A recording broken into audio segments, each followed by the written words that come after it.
data en akotu mola biri anata e nyimfa gofono anen gofono diam to walla gofono nata faye ko tolni be dillale o dañi tan fanko de ako tumomenna aya yininka pro nyin kamon si sabula afambul demanding fa ay tara ay kido demandi afan soto a kerta nyin kanko ay ilafta jalal ako inata fa ko lafte kensan le jela ako bari asikeno fembe bala menni loi man fo loi fota nyoko ako lafta ay kay be wurandale ni kensan je binta kuyata ya fa kumbota atendenda kama so wakala feto fatol bondi wol nyatlin ako hanu tumo me ako hana dinke keba dimus keba ako wol siata wolti ako kon tendi bare kensan tandi no la tolla ako tumole ako ya murundi seloto madam kuyate ako til dantan kolala malan saibu sane nata nun police aya yininka ko ya bondi je pour ya bondi ya findindi selo kon ako bira findita don yininka ko yininka akaya ko iden kilo la ye don bunye ay ko ke minke no UDP ralildo wara nyim fa ko akaya mantara don wato don dulato ako wati tumole kumol se sabanyoda ay yininka ko ako kala murundi ala selo kon ako tilmuwa ani lulu abe sabe prisin ako tembo biri ko la le na tabula akake ma wata wata usasa ta bake ako anam ka amkatano dawada binta ku yata yi tan ko ala bulo ila bulo kola ako anata je ko ina ta samba kata kitiyo do kana kar jama o wato kono ako fala man farol beti nyata yo ko kono ako kukilin min dankene ara nyin ko kono akon te nyina la do nene te nyina la molla meli ya lonko wolle nyi mantoro lankan binta ku yata yafo ani na dimbalo akata nyina la molla dodo antilkilin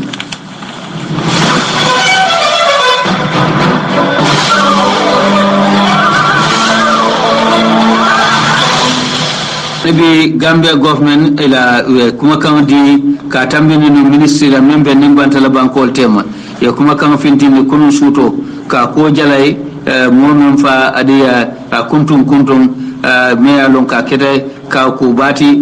journalist o men saudi journalist o me ka fa Jamal Khashoggi ya fanu saudi consulate membe Istanbul Turkey October karotili mo o kamala minister of foreign affairs na da kuma kan fintindi e ko nyum mutilimbali ya balati me alon ko bankol bele ya jalai al kono Republic of the Gambia anin kingdom of Saudi Arabia bele ko jalai ko kula me alon ko ate amanya manya na tala o kamala man sekunda membe Gambia ya tendu ye jay bake kingdom of Arabi Saudi ye simfanya alimenta koto bembe dendi wo kola birin Khashoggi fata adi alonko ko keta dami aketa consulate le member Istanbul yela ni ko ya fana itande bake atetala Jamal Khashoggi le sa nyala anani nin karnya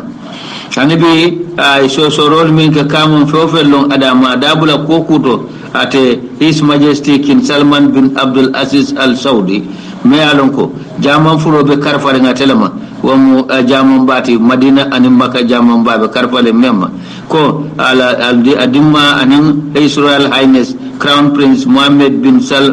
Abdul Aziz Al Saud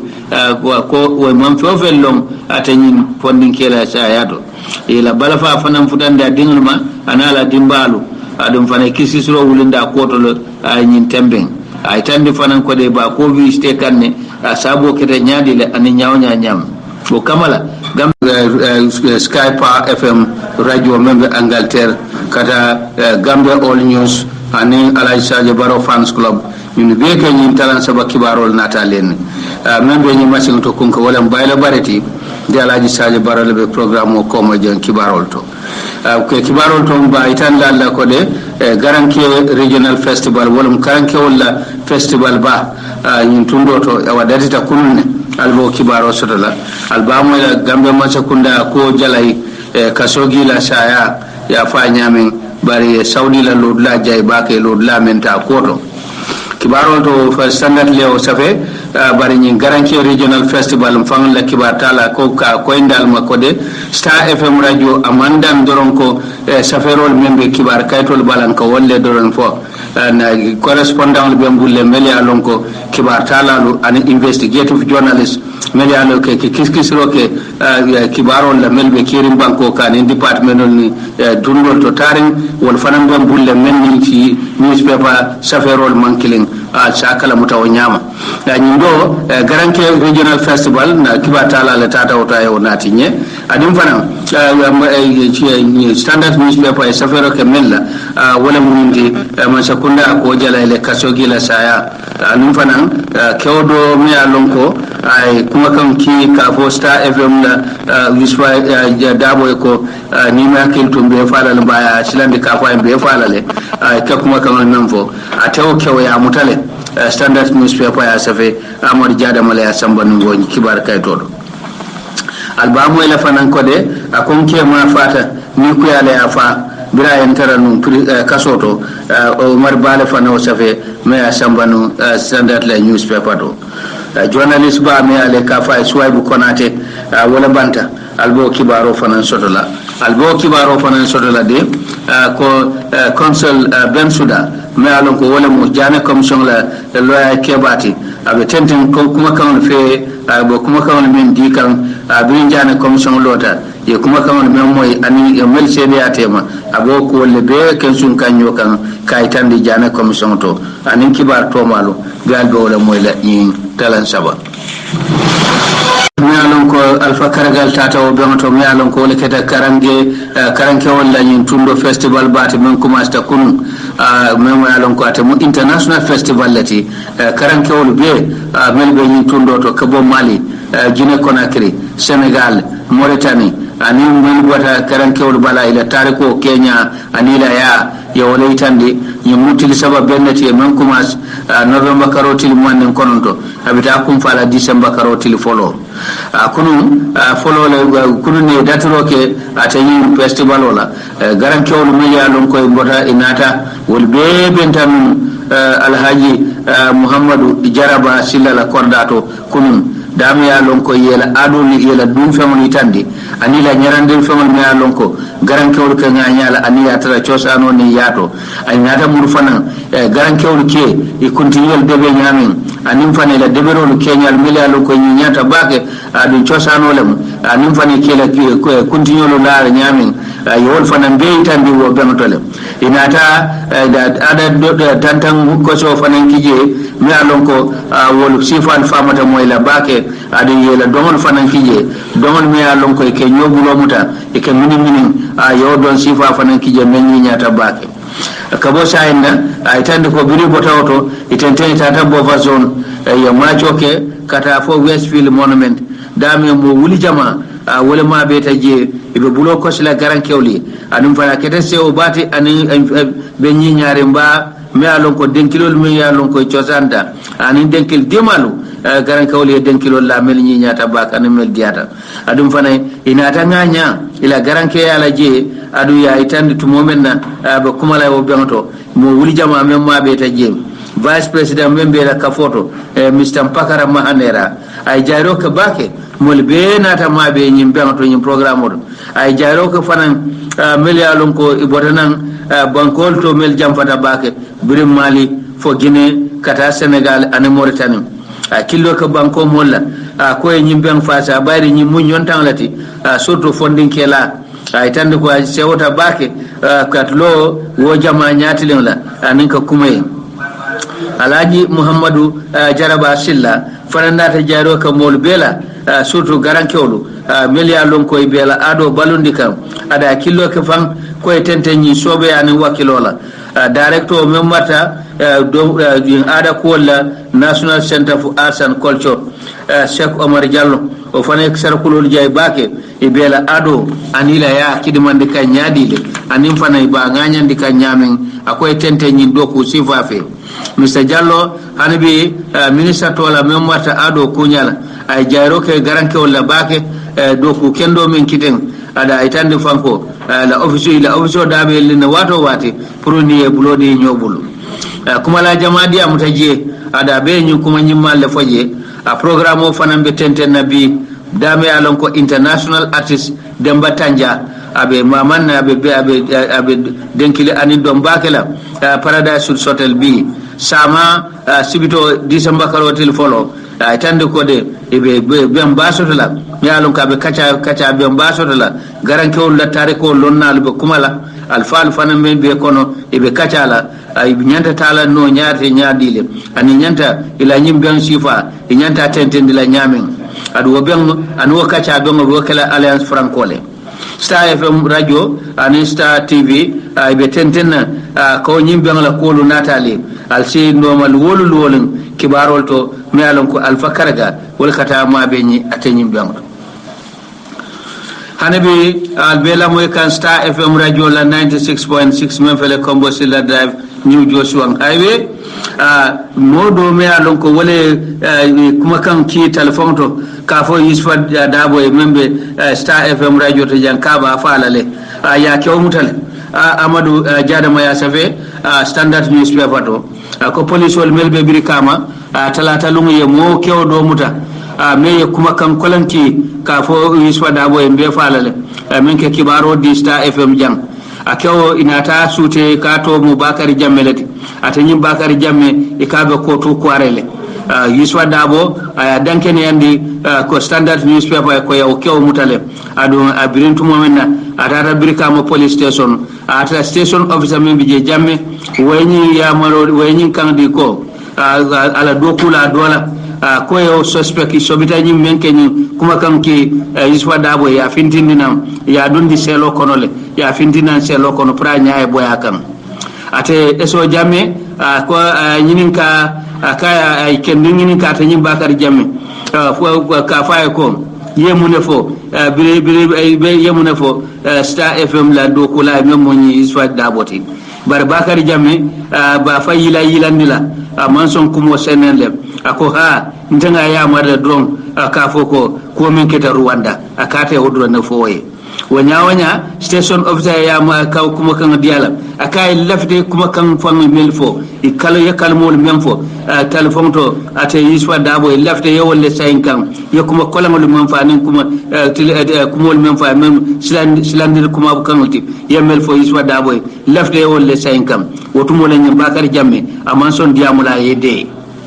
harbi station officer Jamme anyi standard lako akoy be nyim Bakari Jamme na bitale fokoto kware akabe sirindame akata be lifure wolta be sire woldo ibe yini karkela ate Bakari Jamme fama mu jumalati ani be kiskisro tentendila ko bari lata ko nyim manka ate nyim kende won ibe laare nyin nako ko nyama ka manka Gambian koti nyim Bakari Jamme ko tel be laare nyin nako manka Gambian koti lokum fula komanto kayto kini kibar kayto mem standard ta save ko yiswa dabo to mi rok ko ay telephone kibar moso to me alon ka islandi ka en be falale bara ma to ama mari sute bare dabo ni tandi wode ko kede aram salungle woro tala woro wula wuraro watola bira kiliro soto modo bulu me afan fay ate mujumalati bara na tawo nyina o mari tola bara kabe damen ko to ko ara o akilo mambo wala iswa dabo ni tandi ko kolale anata kumolu anata ko wonata fay ko ye kuma kamal memfo kibaro mendinu standard newspaper men safe ka foko African loyal ye tawota e kalota ko ibe ya Jamme sambala to nyanyati ngal Ghana akayo ayo kuma kamal memfo kay ko ye men karan ya fo mandika kanto ilaw tilibula kibaroto akaya kumolu anin komo akanya nin ka walla anin ana silandi walla ka foko yow kuma kamal memfo tanyin kilela fa kam fata abe kuma abe kiliro kala tumo men abe kam fare mbaka nyim fa ko ya ko dana ta ko indama ko nde min karanten ka senyin kala mutako nyimu kulati mi alon ko ako keta tilikilin kola biya o kibaro ke dabo ya itani ada nata akata baka ka fo nyim kilir lay ko ni muke barole ti me alon ko ya safe kibar kayto le to dum akante man kaya man wo man jakali wo man to man sula la fam ila ko ikata kibar kayto le to atentenda ke nyum fa ko akayete iswa dabo ngedula lonne ibe sirin dami lun kilim mine kamale ate nyaton ko membe Star FM radio to Alpha Karaga ko nyila musinya fulan janti do kulal membe Star FM radio to molki kilika fo embe falale ko kilindo munte alaji Sadio Barolti men no sifa soto no hanserun sang ay tandi fanko de ko nyimukuleti me alon ko jawyata bake nata serious crime unit member police headquarters Banjul ya ko kibarje anin birkama police station Alpha Karga ya ko jalay baka nyimanya jawya ako Star FM radio a manke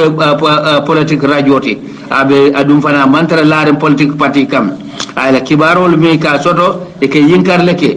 gol ye se men safera ade ka nati radio do ako kibar kaytol me ka safe a manka ko safela melbe forola jang walla ka safe ako si adum wolke neatra ay kusoto wol kama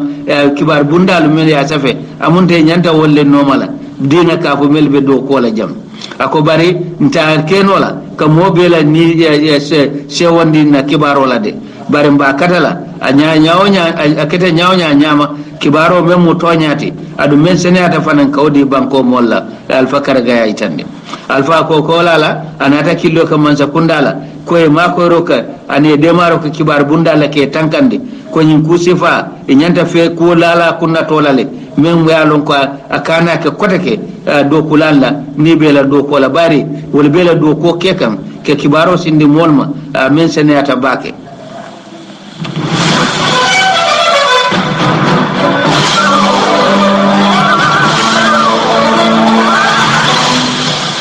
anabi veteran journalist o me alon ko ameta kibar shafela ada kete director tinu radio Gambia ka fa Suwaibu Konate ada teleke kibar ka to do se ka me Gambia news and report bantanum kunun sanji jama birin sasa ya mutanun ate mumulati me alon ka be sanji tawro wala nim feng ada mulum mun fana alon ka to forman sa da bake kibar shafela la koto jirin banko ya independent ta Suwaibu Konate ya karanta Kanifing Primary School o kola la natata Senda Western High School 1960s dame ya natata safi ada keda moti mellon tabake saferoto Konate ya natata America dame ya graduate degree soto journalism University of Kansas member Missouri amo kilinati Gambian call follow meli alon ko degree soto journalism ay do ku follow keda radio Gambialti dami ngata fakete news editor ti sata tata do kokono fakete director of information broadcasting at 1970 temo mafanna atel site Dr. Lamin Bain Noto o palaso monal for 1986 brata da kafu pan African News Agency mapana Dakar je ay do ko men ka pana anatata do ku do fananto ay men ka o panala office to membe Lagos aritata panala kibar bundato amutana 1990s kana news and report wo mu loku kibar kaytolti min akada da kafintindi ada nata ke kaytati me alonko aka ku jama safeje ate Suwaibu Konate temolti me alonko ya tofo mol kono mele safero ke junanum Marcel Tomasi wala sayta noto ke director of broadcasting Suwaibu mola me alon kala do ko no baki ade maral lalam safer la bala fanamu me ay safero no baki ada temu molti me alon ko radio Gambia ay do ko baki je radio Sambo warandi adu atinna mo jama ke lamoy programme barakamalla ani programme ke kundingla merci Tomasi yafo Suwaibu Konate ate ajato man dianum nyin sanji tambila da dindewlu to an musolu ya bade nun kunu na fanan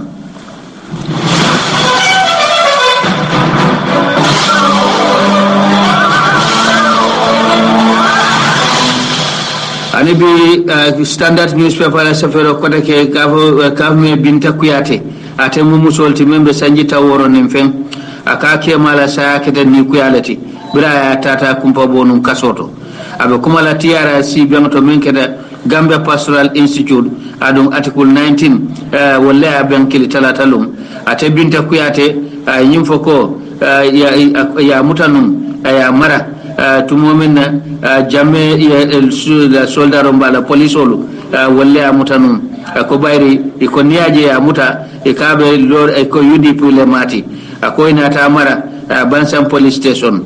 ko ke mana ta kada baka purkaje sinya saba bare manson silo dilalam purkaje no fo ay tilisaisi birabe mutokono ko ya mara nyama jawyata bake biraba jela wotumo atara atamuso fambe batare mbake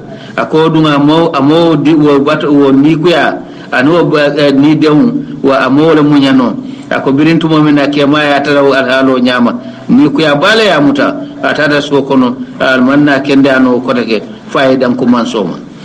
Binta Kuyate atamu birka ma ba ndewlati ay tande ko ya mutanu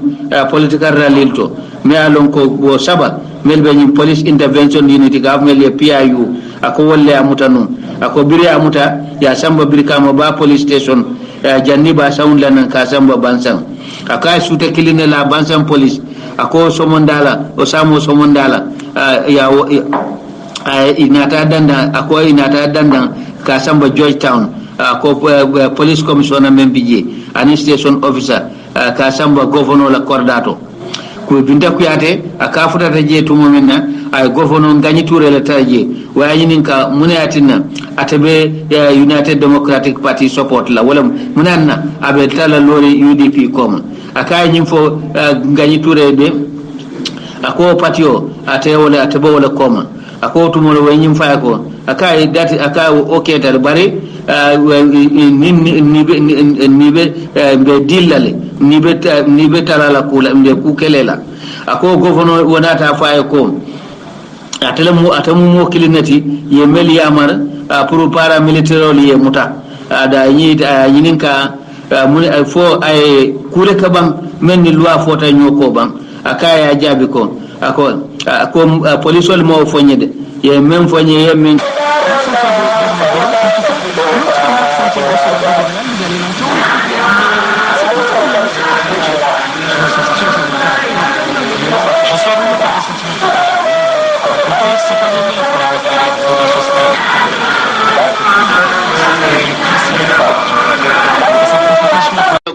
betamaka illegally wala muy betamaka loi ma mendila loi koma birintu mo men yela do ko dati jang 2002 nga foko to fanan be kafrin bala jasi la kuma kamul male ay meldi num dane commission do ako Muhammad Bazi doma o fanan sedata ko invoice me yedada Euro Africa Group tolala Bensuda attendenda kaitande fanan ko Global Trading Company Limited a registered a Gambian 2015 million jamali dapansi me alon ko ya dunni abota namu jolalla kodol to banko kodole to yemin dapansi itande fanko de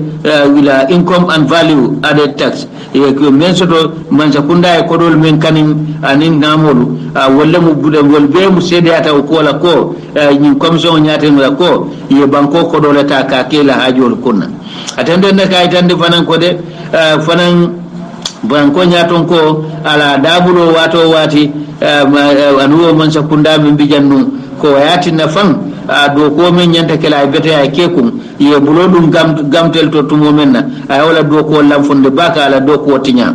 ya la dabulo fana ka bona state house la karola membe ko man sakunda ko to men bijal waya kasaro sabule fan fo gamtel nyanta do ko men kala baraka ay kekum adodo man keno akelante le dabulo ay le bulobula gamtel kono ay tan ako ko men be cede ata fa account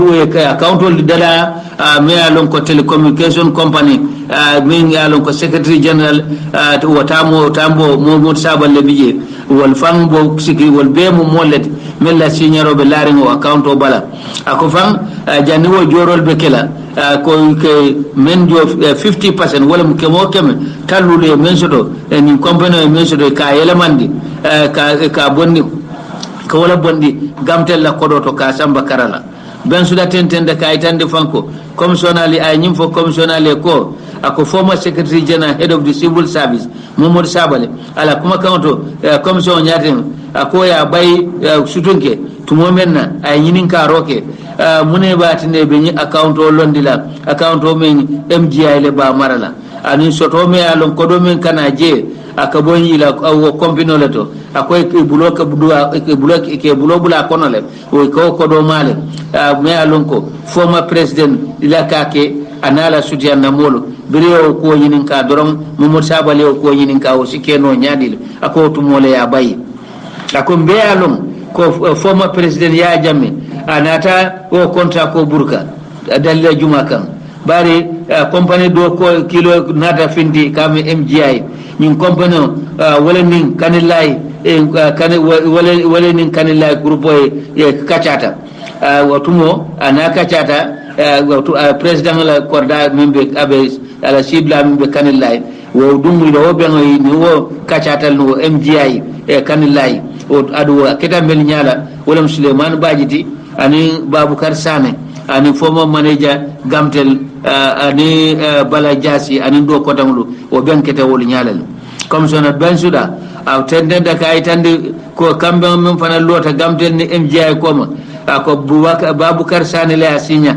man sakunda Gambe man sakunda tola sebo men ko lata comme son nyati na de ko nyum kompino yo kodo men bonde tata fo $1 million keme $1 million tannan to kono men tata fo dalasi million tawro wala keta kanyoti non ben sida tentende kay tande commission la de do kulal men be Gamtel e manna na silo dila ke sotono gateway account la kodo men kadu woto ay commissional kalam tandi fananko wala sembo danta dami la sembo me ila sembo wala mi nyindi ka kiskesi do kol me ye sandrol menke former president ye kol men sang ay birewol kol wiste taman serol fang di fang ay fangol men sang ni men galon ko constitutional bunda dol kilile ko yewol jibe fo sandrol lata nyaadi afan ako tike motos wale goods ke supply ke marchandise lale ka samba former president ye akoy si wol fanam be jibe birate be diamula ate ben suda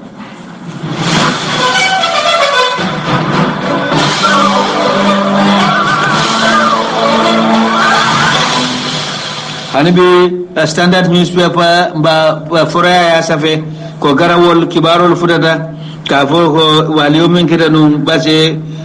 garawol sa toto waliyo ya banne mo sabo men ba ko kono ana meye kalame yaya dambeli ko inata kitiyo e bandala inata sewi bade bunna ya kacha ya banne kitiyo nata num Omar Jabang nyata la base magistrate court arabalo nyin karotil mo wanni sey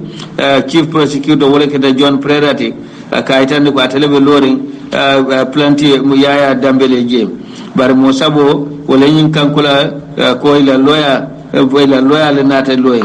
bari memba kitiyo kunna ko ya ko be bonde kiti bundala le ala kiliano tola bari ko sai sata o fam molle nata siya kola ya kacha ya bang adama ya ni sone ya kono kibarol ya itandi badam sinana ta kankularol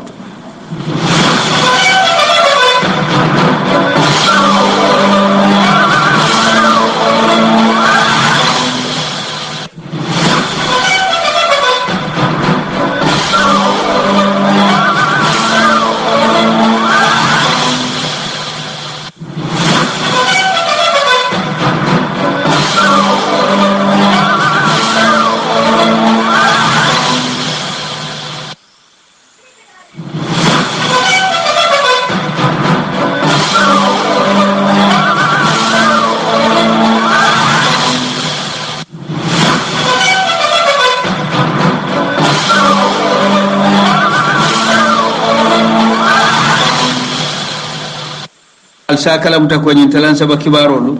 Kombo Real Estate Smart GSM Gamcel APS Money International Government Approved Service and Star Security Service wolle nyin programme o bampo eto la fasa fana anabi kankularol to kaytande ko Smart GSM ftatema original funolo mel musamsin J1 kata J10 not 1 kata not 10 S1 kata S9 Smart GSM Itel Techno Pouvoir Spark anin fantom funol soto aitel s kata aitel p façon be ni okini natel smartphone ol sifa be aitel techno anin samsung simple phone ol bije samsung ni sayko tablet ol bije sifa be tablet ol be dinding le mem ka simta adum fana flat screen television bal soto ke inci tan kono kata mo talul ne lud full satellite disc ol bije ni high quality receiver DVD player bijane stand fanal ni silim fanal moto fele bul Westfield Jacaranda Brikama opposite chojo nyatira ni Westfield chojo balaje smart GSM be cliano kamta Brikama farato buzumbala banjulu ndim kada yindum ni weli ngar abuko koyla office ba fele tabokoto nice building duma manke tabokoto Johnson Badal melka ay tande faran koy dosoto talendim banta ba nyi silo nyatiling la dron jamon silo nyatiling la adum fanam doso de sere kunda marché silo kan ibotan gara sobol 904 3420 746 6360 660 9034 315 0257 smart GSM telem nyaton kote mobile wa fona excellence abisi kawle kele kiliano jol tal atele ke tulo ani bala maran tulolu ani nyi karaban jolu nyi nyada tulolu ka fo mele lady coco bota skin light coco bota clinic care pure white gold kata skin light ani me ya lon ka kanyi pimbol sunel bondi mo bala misal fe ni mantal kete nyaada bala nyaatlo ma da su besi yamma vaseline kendol bi je me alam pure vaseline ani coco bota tal bi je me yankuba men fo wala muto nyati GMC pio a pio men fo la na ani GMC ke la naka wuli ito mo la ay UDP so ay kuma jaw fo UDP ye wala ay kuma jaw fo loya dabo wala ay kuma fo loya dabo mesi loya dabo asa doyandi ito mo la anum pio me alon kadu ko 100% UDP la mo ito fana moy la abe GMC abe kuma fo la mesi GMC ko nyotora wala abe kuma fo la GMC la lide ito fana moy la ba de fe o mo moy drong ibe wulan forumol kondon ibe UDP sabotage la ibe loya dabu sabotage la alon kadu ko imanke je piyote o libe parti do jela drong me alon kadu ko afenke don parakati be ko la je bar hani baro youth movement ye lo wala baro al parti yo lo jama ka wur GMC la ibajira don fiti be sawnda je alnga si yalon ko ko be nya ko no ferel nyaabe ko no ferel wala alnga UDP de atu parti de me alon kadu ko ni momo be dun naje e ka dunje ila ngani yolla ha ila ngani ko kila fu nyamen kullu aman biniyati ngani ko dun wala je bar kodo di mole du UDP bu koke andu UDP bu ko mola forase ka to nyaala foye ye fimmani koy may tandile koy ko nyinam fimmati nyimu koy malti ha nyinamu sila kendoti nyinamu sila mammankeleng atudete fo ko bulu ila miro ila macho ila fenfeng ila understanding yana yedu UDP barka kodo di mola no UDP bu ko kede anunka monane fanan UDP kol bu ko monane to nyaay ko la foye nini modiyata tonya kan alkafa tonya kan ba nini modiyata kodo kan kodo be banda do be bolat ni emo kanu al nyinyal ka abe munu nyawal do be bolat UDP bu ko kel nonde sanji muwa anin fulanin tala UDP bata men beke ngay bo men beke Gambia ye toro men beke Gambia bal stili ba kor kam biriyele nyaton kol be mutado mol ko ha UDP fatal wato la mo ibambante stronta yan inyama UDP damalonti UDP kun tonya momo be je ibetaro kan nim momo man na tonya ke ko be murala saji kulole dunje don fasakati e ka finti jil hani mo buke bay UDP modulal o patiol yo assalamu alaikum warahmatullahi taala wabarakatuh bindu jadam be kon don bak yalon tonya mo koni ato koni because mo be te lod la jela tonya hadama dingo ibe dulale to mo la mel kaf ko mantal dulato hani be dulal to yo bar butun dulal mel yalon kadi ko e bukanyo ma so ninga moje me yalon kadi ko mina pour ko damal seni nyola itala interkunkle nafakan no mbe findula la ke ngi attack so ndol be pare ngola sande GMC momo ko ba attack lañu forum mo kono jang isalon kadi ko molbe findula be attack la like UDP ni ko ba attack la forum mo kono jang molbe findula ye attack because UDP GMC wol mu farfulo le wala jël ka bol ñokan wala jël ka bor ñokan yo ntol ntebe forum do UDP supporters group 1 GMC la ko ngamo bondije nga mo bonda la je because ay kuma la fo me alon kadi ko agence di no nyaton ko nga bondi je nga ko buka ken tol la jam you know because GMC and UDP ol bela problem mom munati APRC sako special APRC because ba bir may fati to la mo loi tamandi kan may fati me bondi loi ya wala tamandi so itiraje ko may letol bondi andu lume ye may bondi olunte fan ke tan nyalal ni mol ma se dande o fon se dande mo muna daliji mala na andu hansa ko kan dinile muna na may fati dogu bakatan ke coalition kono may fati ni kata bakatan beke yana na may fati bondi ko bondi without no reason ba ko ndo afula banda ko ni abondi na tare kule ke yafo wala ma dama diyati bari mo fo so hansa o kam fa bento jato kono yo basa ni ngam moje momi alo kadi ko e kafo ko be bambula atondi GMC dendi ko le na UDP kele ata kala ni forum ko no jan no andu mote UDP GMC fana kella ni forum ko no jan ibita kala forum don assalamu alaikum badim forum mo molu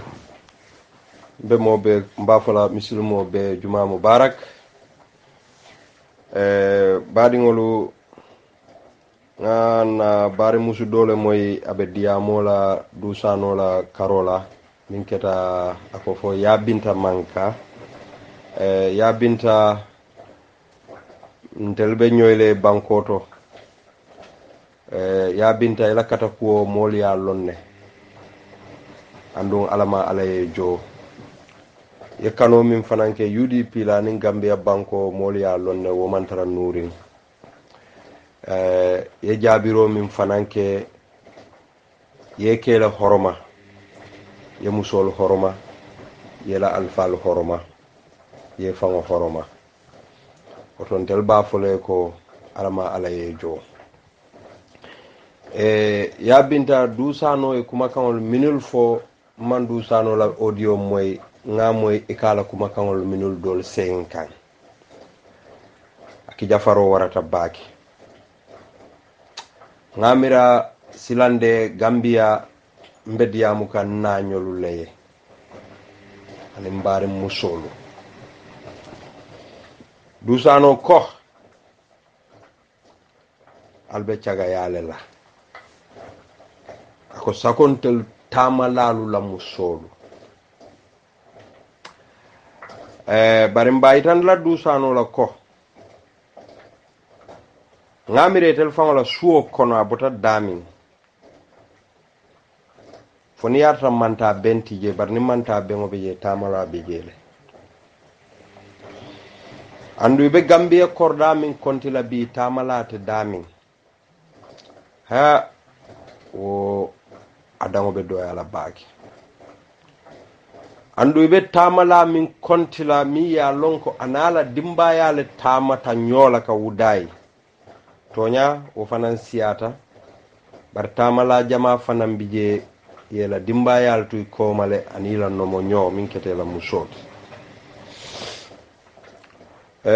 dusano yettilimbali yato kuma bale fo dusano abulaka sapu dusano abulaka Gambiano luneng ntebe nyin kumo fola President Barrow le with all due respect President Barrow dusano for whatsoever portfolio wole babale ite bala katun ka moyle ko afana muila ya marlaleti oto President Barrow dusano abulata Gambiano la abulata Gambia musolu la so President Barrow niya tara ko ite fango ye musolu horomale andu ye Gambia dingol horomale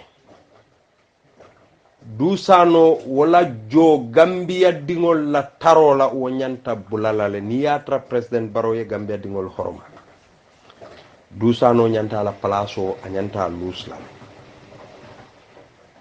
President Barrow ifangole lota jay ko yaya jamme Gambia be nenne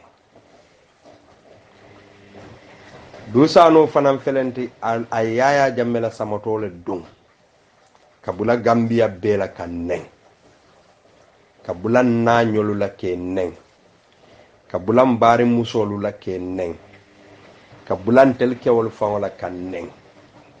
president baro ayete fanan fango konti jele bawo gambia no le muyti gambia kewole muyti ikatamale ke la musol tu gambia wato be ni be bukata dusano ko tamalal la muso ni tamada han tilifula tilisaba e fanan bulata tamalal le kono yala muso to koma so dusano be hakilo bulandila ko e nyanta fintilale foybita national tv le to kadu nyimman nyanna danna audio dammala gambianol nyanta lonnala ko yen nenne ibe bolo seyrol la yake bar ni make fanay ko be jikirin symbole la bawo president barole yete cover fanalte kuno la je barin sembulola ala allah subhanahu wa ta'ala ye asikitio tentel fanan ni te tema foni atram bebu ka ala kilingo la batu bar yam bintam manga ntebe danila mo kendele muyti melong bari ngalon ko ibota alpha kendel le bala bawon te kela diamol moy le nu isi sabari diamuta musol be toyala ngamira nyanta musol wasala mbafole numbara bari nyinnendiro min dusano yake nte mamira ni president baro man kuma bondije auto president baro la ki praye mol neng bawo president baro le folo nene lota ko tamala la diamo siatan tel mu ba feñe kuntol leti ko fana mun nendiro leti so ni dusano nata finti ako tamalal miliye la musol tuy koma mbe dusano nyinin kala fate yala muso soto nyaadile ala musolu milike la koma ate wol soto nyaadile fani ye feale kana ate futuba fo dalilo la tinna bawo ate ya tal soto nyami ayamira ko gambia dingol beye la musol soto wala nyama ba afo dusano e ko moliye la musol bondi korda kendel le kono kabila kendol kono laside kendol kono mbe kumo fala dusano ye nate manke kabila kendo moti manke laside kendo moti ala musol manke lasila kendo moti manke kabila kendo molti ntel la musol mu lasile kendo molleti kabila kendo mollo mu wolti andum bayitan la mbari musol la ni mbalu la ko silawo alla kenobe fenere minka president baro ya mari ako almu chagol leti silambal jubela fal tel babulale tel no male bang mbal jubela nyinta dusano la kumodi president baro fa la nibo kumolo mu nyinti because dusano kata yamar so oto ni dusano kata yamar dusano e bulata gambia musol la yenen oto wolunno president baro nyanta itan la dusano la ko ite nyanta bolante no male so fort anyanta la contrat ko nying ala appointment mu fewwo fenti anyanta dusano anyanta bondila balala dusano nyanta tala sila la be do ko min nanu ayoke gambia la namu jokodo manyana dusano wo jola kotike because deltete jola e kana bula gambia no lu bela so president baro mba fole ko bi jumalum ba hormo kamala president ya makamo horomo kammala anin gambia dingule horomo min dila haniya tara ko ini man tara ku kileng bari telon gambia la president dusano bulata molla e mbal nenga e mbari musolu neng ay entel fangol nen tel kewolu oto mbay tandile la ko president baro wallahi niya tara ko ka gambia le marayte kitabo le cika ye kali ko ebe gambia sambala nin toñale kanna oto billahi wo kitabo e nyanta lon nako mu alala kumol leti oto lafita dusano man lafikaje gambia la ku kono kotake bawo atika gambia le neng president baro na diate e molla kumomo na man diye kana molla kumomo ila intereso jube ye dusano tuje ba dusano bulata molla anda bulate te fangolal so mbayitan la dusano la ko ay minke ase numbara bar ngani ala bula nyola ngala kitiotu ala bulu bawo ngalon ko nyim man sakunda le ti amantaraje ka gambianol nya fita andun gambianol yekele bale ke sakoni ya binta min diya mutaten muso diya muta fa kango ka jija kango ka saki president baro bala fa soto musoli ye oto ye musolu nya fita dusa no la nyin karola mbe dani la wala bake with all due respect musolu nya fita dusano e kuma kan min fo musolu matentin ye nya fita ye musolu nya fita president baro lungo min nete nata mo bele ko president baro mu nyinati president baro mu mo senenno mu mo kendelo mu president baro andu mole o suute balal bar mol ko molle filinde bar nte musa ko mo me filinde fa le lafta ka fili so otom be nyitan le la ko dusano e kango min fo yeman nga kango moy baake bawon ke la man sa lungol moyle so oto lafitale ye kuma fo dusano gambia la nyati tanko min ka jo nka dusano jo wolela gambia dingul ko ni dusano yo ko do muta oto silabe balu kan dimbale la bawo atetentel nenna nka na sey ko to ken kan taro dial bar musolu na nyolu gambia ikal kumandile ka fale ye tantangol lo ye kino dial la liya domo ale ko be fayal koma dusano yal nen oto na nyolu alal ko di dusano na la molu bela president barobe wala kono alal ko dila na nyolu sanji muwan anim fula albe nyim banko nyinin kam pour ka sotono ka londa fay a fangola ka tonya sabatindi jumale be wonyato bi ba busala ba nenne be kumo be folama wala Ousseynou Dabote anene ya bulo fawon likilikaltel musol yele ban lafta musukilin si finti yafo ni min be kalila alqur'ano kan ata kela andu monenete Ousseynou Dabo ya mar tarlala ya marla kono min be o kela aliyaje Ousseynou Dabo man step bondi je nte bantrani adam baro fay kan nyokande barinte musa bi nte musa na sembo bennambe adam baro bond la jele nga Ousseynou Dabo sindi je lafta to nyalla Gambia because munatinna nko nañul naltere fangol ya lonko fasaro bal kanne ndesan Fatoumata Jawara lundo a diamuta janna kumbota koy kuo mille kan itel musolu kewol ke nyapin kan ya jamme ka kewol le nyori kan no go ndjay ya fu Fatoumata ya fo sukay dahaba ya fo wol be mu musol le kaltel nañulu yal fasale ba president barona la mol yal fasale ba maaje nyina talla bar ni sulata la carte wala roy binala al kan bal nenele koy ka kodin dinna diyal bara total bulu nañulu ntelbe diamulale kal yentel wululen di al dingol lomun teleti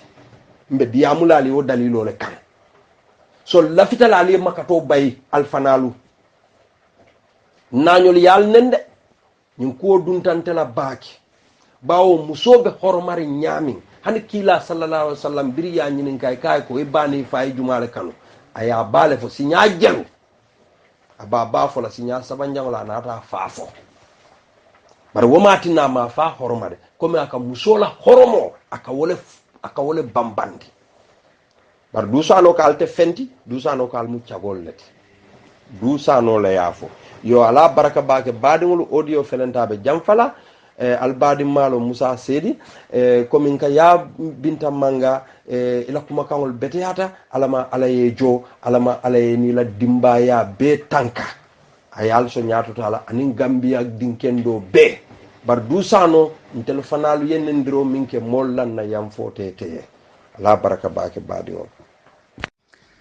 a'udhu billahi minash shaitanir rajim bismillahir rahmanir rahim. Assalamu alaikum UDP yaay kompin.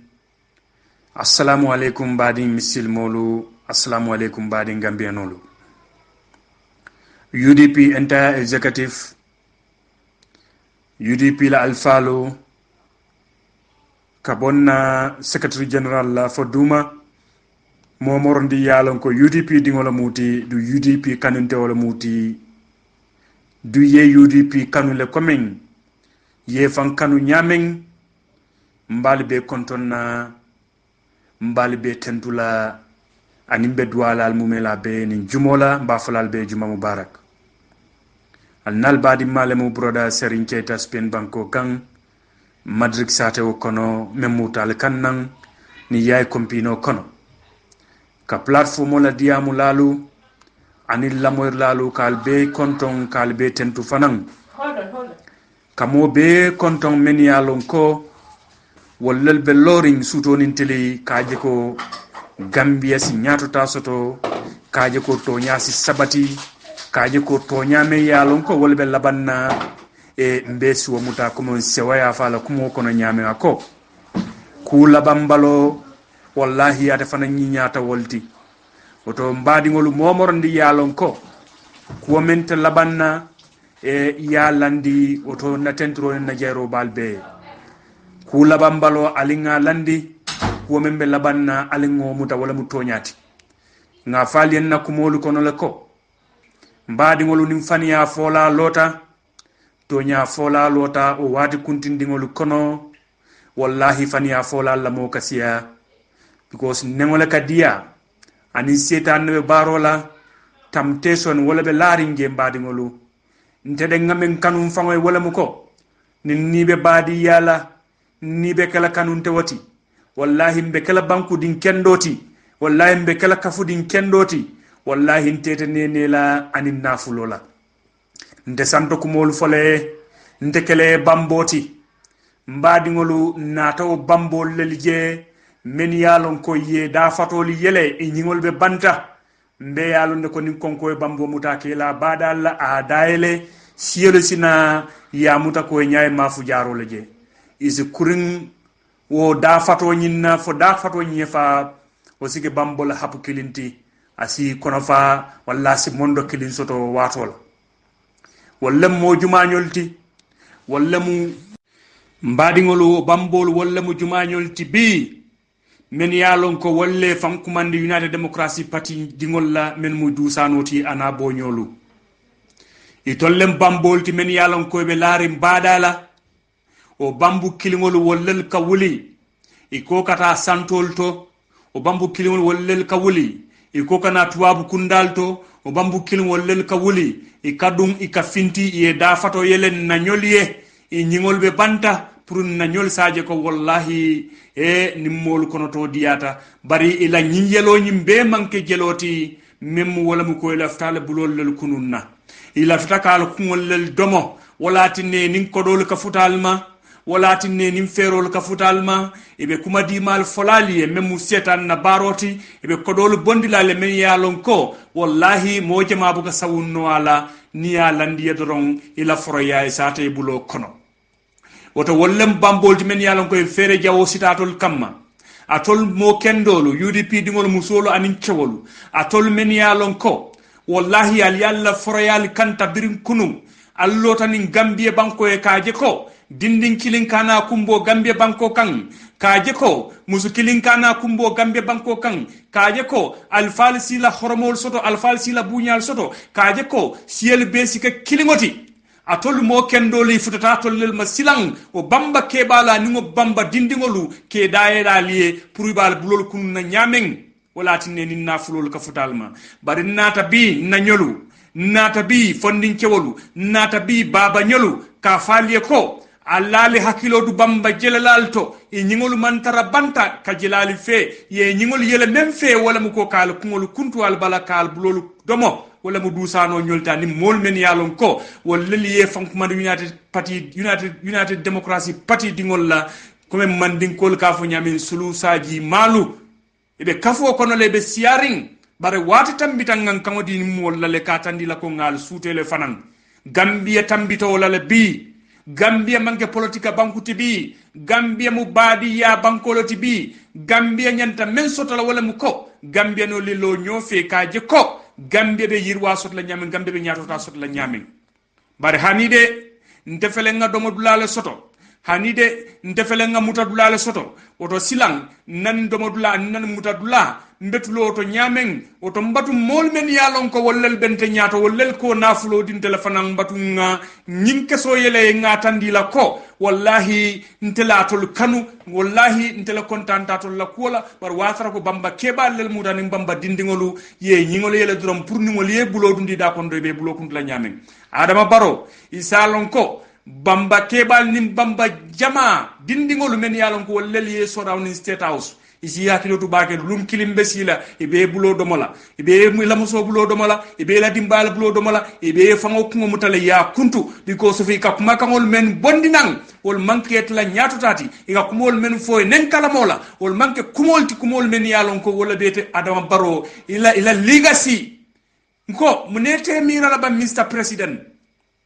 kon tolbe lafirin ko nantre de keta mansa ke kendoti nantra ko ite keta maralla kendoti ko soma e dingolu la dimbayal men yalon ko wol nel munin Gambia dingolti wallahi wol fanansi murna nole ine ficho kalo ka contest ni mansa ya siran killing nyingo ni mansa ya siran nyino la ni Gambia banko kan dum molbe men na mansa ya ni recommend na wolem Adam Baroti ko mansa kendo fela tambita jang bala nim politician furi ngolu men yalon ko wallahi tolbe damen kono wallahi ke mira wol tole mantere mira kan somala nte e amen mira ko his excellency Adama Barrow kelo men keta Gambia dingole kelo menke ini kafuta nyola suto nin tili mu ale suto nyaajali ke ngamira wolum fenti meya lon ko wala nyanta kelet la mira foloti bari fele nata sayin meya lon ko wolum tante sonoti yadu bulo ko ne ko ni Gambia banko he ma koy ngabalulemu bitelem president woton tol bete sembentu yandilale nko mo bele sembentu yandi Gambia bele sembentu yan wala ne carte o faye bi tambita woto nin kafun nin kilen wultana mo dantam fula men wultane be lawri bale ko natale be sembentu yan be kafolo le toyala ifamo nyanta je mira la bakele wo molbe muna kuto illa ftamen tandile la pour ye faham bari nganim fonna diamol kono le nga fonna diamol kono nga denkili because of ngi kanule pour inyasi yele je si fahamu roke je la bake ni manke politika kumati bari komen ning badi ngobe diamu kanga badi ngoye ning kanun tobe diamu ka kanun tawaye wallahi na dino islam dino ako ni badi ngoje ya tonye ya fasa ni badi ngoje wallahi ay tonye roke fana fasa e badi ngo fasa la nyaadi na tonye roke a londi ya kumande kullo kono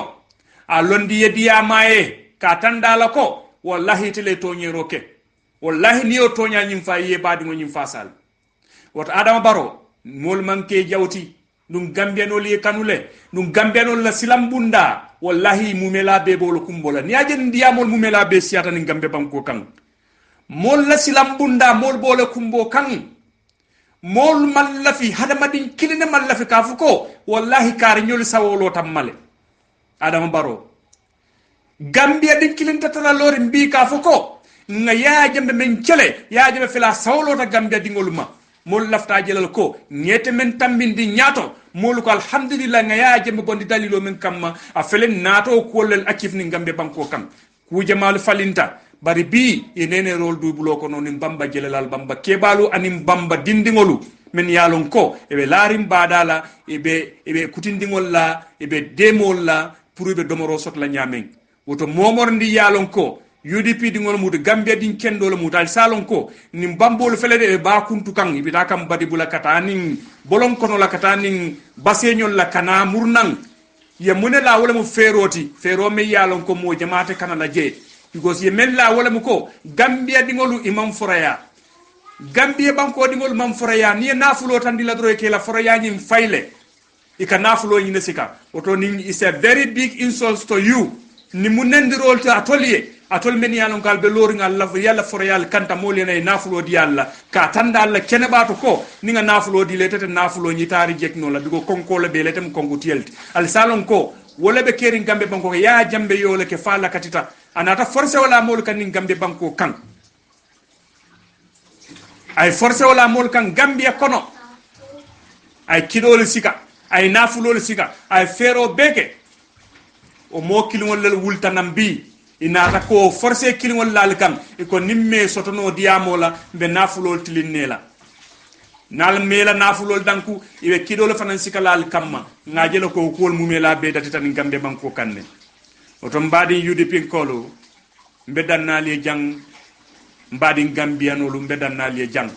al salih hakilotu bake ni bamba jelalal to men yalon ko wallahi e nyingol katara temberine wallahi e ñingol katata koyrinde ni futatema wato wati sidi muso sika yaadi la wala munin politicien fuuri molti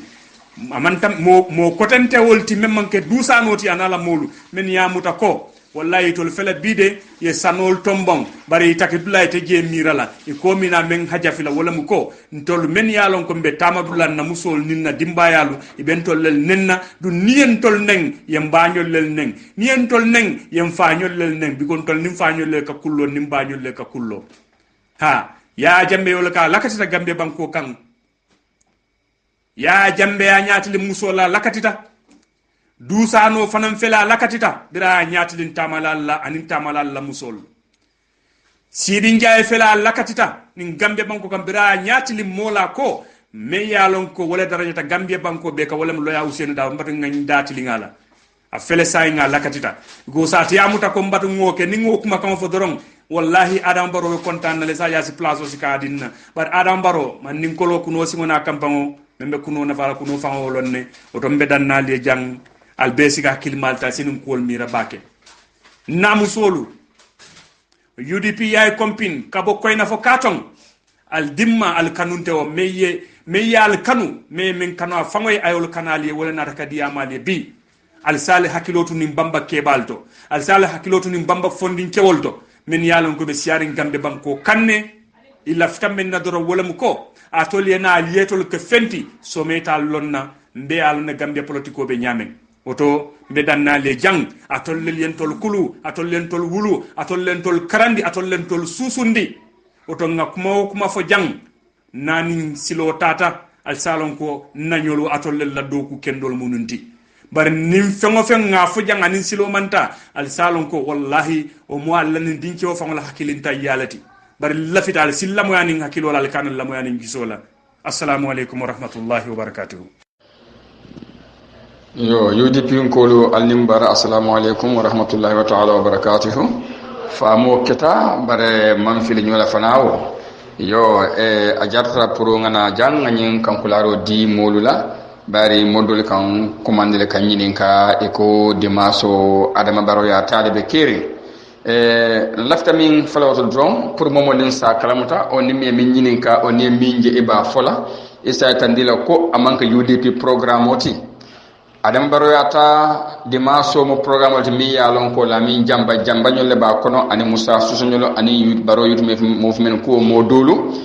molle be alkaloli kinkin benne kanin sefol nim moko tan pour kata ke sendi adam baro nyakoto pour sa soñi miro la ko gambian ko leba kuma pour ka loni president yala nye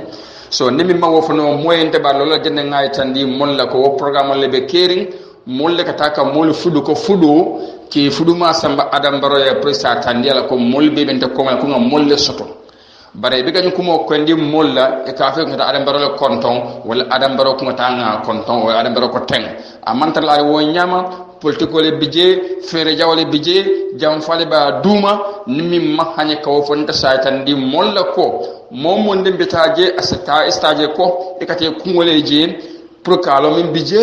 o kata fe nyini je